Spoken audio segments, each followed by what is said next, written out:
Am lucrat cu copiii pe partea de defectologie, de corectarea sunetelor emise greșit,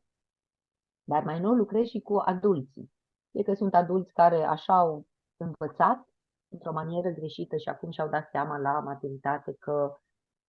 vor să vorbească mai corect pentru că lucrează în anumite poziții, sau persoane care au fost purtătoare de aparat dentar, Mhm. care ar modifică structura maxilarului, îl aduc la o structură corectă, dar purtarea acelui aparat, la fel cum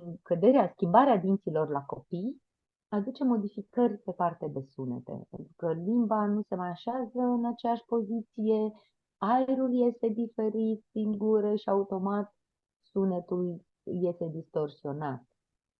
Și da, poate părea dificil,